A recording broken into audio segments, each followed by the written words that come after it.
Iran जंग अब पूरे मिडिल ईस्ट में फैल चुकी है। यमन के हूथियों ने सैनिक अड्डों पर अटैक कर दिया है। दुश्मन के 58 सैनिक मारे गए हैं। वहीं सऊदी अरब के 11 लोग घायल हो गए हैं। इस बीच अमेरिका के एयरक्राफ्ट मिडिल ईस्ट छोड़कर भागने लगे हैं। साथ ही किश्म आइलैंड पर, जो कि ईरान का है, वहां पर धमाके की खबरें सामने आ रही हैं। यानी कि एक के बाद एक पूरे मिडिल ईस्ट में जगह जगह धमाके और हमले हो रहे हैं। सबसे पहले इस खबर को देखिए। क्लैश रिपोर्ट के हवाले से लिखा है, ईरान की तस्नीम न्यूज एजेंसी के मुताबिक किश्म के पास सुनाई दिए 2 धमाके। होर्मुज स्ट्रेट के मुहाने पर ईरानी सेना ने दुश्मन के ठिकानों पर कार्रवाई की है और उसी के नतीजतन ये धमाके सुनाई दिए हैं। अधिकारियों ने बताया है कि इस ऑपरेशन के नतीजों की जानकारी कुछ घंटों में दी जाएगी। इसके साथ में ही प्रेस टीवी के हवाले से एक और बड़ी खबर सामने आती है, जिसमें बताया गया है कि ईरान के हमलों से सैकड़ों अमेरिकी सैनिकों को दिमाग की ऐसी चोटें आई हैं जिनका असर लंबे समय तक रहेगा। यानी कि जो अमेरिका के सैनिक घायल हुए हैं, जिनकी संख्या 700-800 से ज्यादा बताई जा रही है, वो सैनिक बुरी तरह से घायल हैं, इतनी बुरी तरह से कि उनके दिमाग पर बुरा असर पड़ रहा है। वहीं दूसरी तरफ क्लैश रिपोर्ट के हवाले से बताया गया है कि किस तरह हूथी लड़ाकों ने भयानक अटैक किया है यमन सरकार के मिलिट्री कैंप्स पर। आपको ये तो मालूम ही होगा कि यमन 2 भागों में बटा हुआ है। सना और बाकी का जो इलाका है, सना और जो लाल अरब की तरफ जाता है, लाल सागर की तरफ जाता है, उस इलाके पर हूथी लड़ाकों का कब्जा है और वहीं बाकी के आधे यमन पर जो वहां की सरकार है उनका कब्जा है, जो कि सऊदी समर्थित है। यानी कि वो उनकी ऑफिशियल सरकार है वहां पर। अब इसी बीच हूथी लड़ाकों ने यमन सरकार के मिलिट्री कैंप्स पर हमला कर दिया, क्योंकि सऊदी अरब लगातार यमन के हूथी संगठन के ठिकानों पर हमले कर रहा था।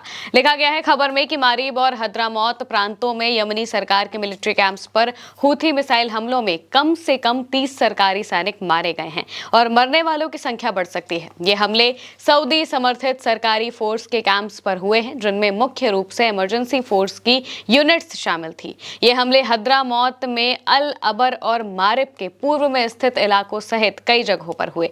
स्थानीय रिपोर्ट्स के मुताबिक अल जौफ से लगभग 8 बैलिस्टिक मिसाइलें दागी गईं और साथ ही विस्फोटक ड्रोन का भी इस्तेमाल किया गया। यमन में सैन्य ठिकानों पर बैलिस्टिक मिसाइल और ड्रोन से हमला हुआ है, जो कि हूथी संगठन ने किए, और इन हमलों में करीब अब तक बताया जा रहा है कि 58 सैनिकों की मौत हो चुकी है और दर्जनों घायल हो चुके हैं। और जो तस्वीर सामने आई थी हमले की, वो आपको हम दिखा भी नहीं सकते, क्योंकि वहां पर बहुत ज्यादा आग की लपटें और ये सारी चीजें दिखाई दे रही थी। दूसरी तरफ सऊदी अरब के नजरान में भी हूथी संगठन ने हमले किए और वहां पर जो हमले हुए उसमें 11 नागरिक घायल हुए हैं। 7 सऊदी अरब के नागरिक हैं, एक यमन का है, 2 इजिप्ट के हैं और एक पाकिस्तानी नागरिक है, और इसके साथ में एक बच्चा भी शामिल है जो कि घायल हुआ है। ये करीब 11 नागरिक जो है वो यमन के हूथी संगठन के हमलों में घायल हुए हैं, जो कि सऊदी अरब के नजरान में हुआ था। इसकी खबर भी हमने आपको बताई थी। अब यहाँ पर जो हूथी संगठन है वो लगातार आक्रामक होता जा रहा है।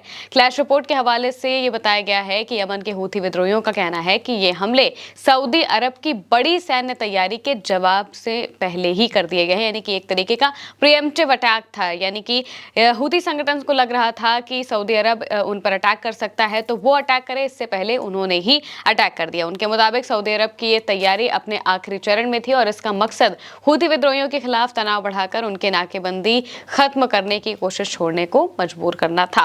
हूथी विद्रोहियों के बयान में सऊदी अरब को किसी भी बेवकूफी से बचने की चेतावनी दी गई है। साथ ही सऊदी अरब का साथ देने वाले कैंप्स में शामिल यमनी लोगों से उन कैंप्स को छोड़ने की अपील की गई है और यह संकल्प लिया गया है कि जब तक यमन पर लगी नाकेबंदी खत्म नहीं हो जाती, तब तक घेराबंदी के बदले घेराबंदी जारी रहेगी। यानी कि लाल सागर में जो यमन के हूथी संगठन है, जो कि सऊदी अरब के जहाजों को निकलने नहीं दे रहे हैं, इस वजह से ही सऊदी अरब कोई बड़ा अटैक करने वाला था और उनके अटैक से पहले ही हूथी संगठन ने अटैक कर दिया। ये बात कही जा रही है। अब अमेरिका की सेना किस तरीके से मिडिल ईस्ट छोड़कर भाग रही है, उसकी भी खबर सुनिए। क्लैश रिपोर्ट के हवाले से लिखा है, यूएस एयरफोर्स ने बेन गुरियन एयरपोर्ट से टैंकर हटाने शुरू किए हैं। सिविल फ्लाइट ऑपरेशन जारी रखने के दबाव के बीच यूएस एयरफोर्स ने बेन गुरियन एयरपोर्ट से हवा में ईंधन भरने वाले विमानों को हटाना शुरू कर दिया है। यानी कि जो इजराइल का इलाका है, इजराइल में करीब अमेरिका के 30 से ज्यादा रिफ्यूलिंग टैंकर्स, कहीं कहीं तो बताया जा रहा है कि 64 के आसपास ये रिफ्यूलिंग टैंकर्स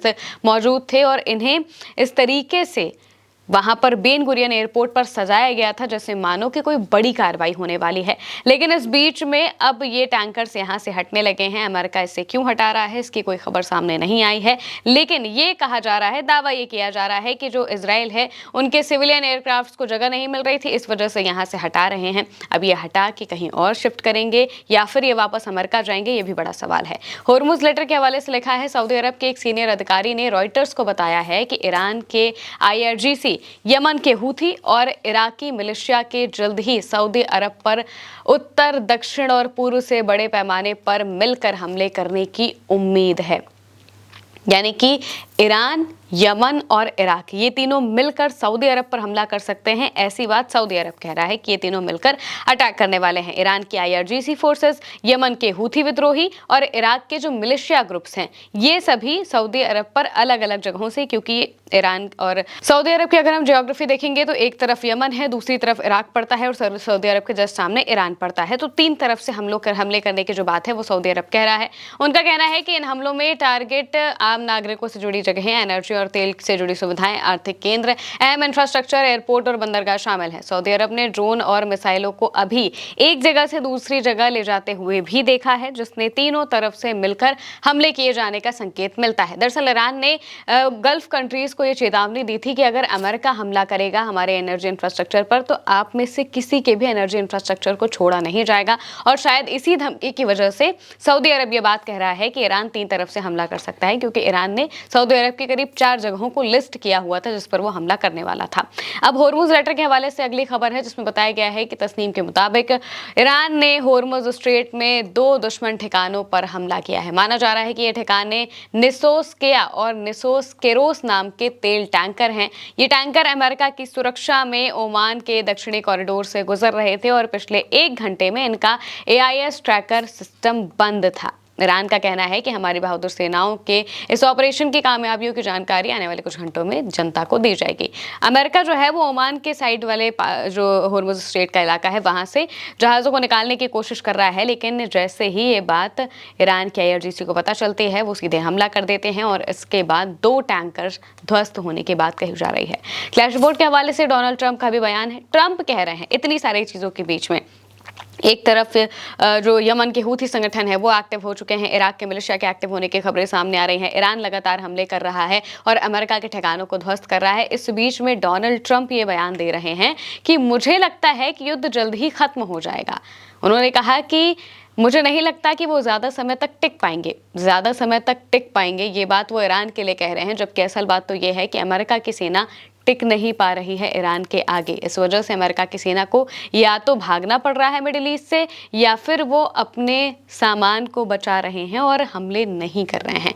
इस बीच MB गालिबाफ जो कि ईरान के पार्लियामेंट स्पीकर हैं, उनका भी एक बयान सामने आता है। गालिबाफ कहते हैं कि ईरान के ज़बरदस्त हमला होने वाला है, रुको, रहने दो, वो बातचीत करना चाहते हैं। ये बार बार दोहराया जाने वाला थिएटर डिप्लोमेसी जैसा है। धौस जमाना, वादे तोड़ना और फेक न्यूज़ का इस्तेमाल करके फ़ायदा उठाने की कोशिश करना एक नाकाम रणनीति है। सच्चाई को स्वीकार करें और अपने वादे पूरे करें, हमें और दिखावे की जरूरत नहीं है। यानी कि गालिबाफ कह रहे हैं कि भाई आप अपना वादा पूरा करिए, ये बेकार की उल झलूल बातें करना, बार बार कहना कि हमला करेंगे फिर कहना कि सब कुछ ठीक है, ये सारी चीज़ें बंद कर देनी चाहिए। इस बीच में ओमान के साथ जो ईरान का अग्रीमेंट होने वाला था उसको लेकर भी खबर सामने आई है कि ईरान और ओमान के बीच होर्मुज स्ट्रेट को लेकर प्रस्तावित समझौते के तहत अमेरिका, इजराइल और बाकी के देशों के जहाज़ों को इस रास्ते से गुजरना नहीं दिया जाएगा, बैन लगा दिया जाएगा उन पर। इस प्रस्तावित योजना के तहत सभी जहाज़ों की आवाजाही को एक केंद्रीय कॉरिडोर में बदल दिया जाएगा। इसमें ईरान आने वाले ट्रैफिक को संभालेगा, जबकि ईरान और ओमान मिलकर बाहर जाने वाले ट्रैफिक की देखरेख करेंगे। बताया जा रहा है कि ट्रांजिट शुल्क कार्गो की कीमत के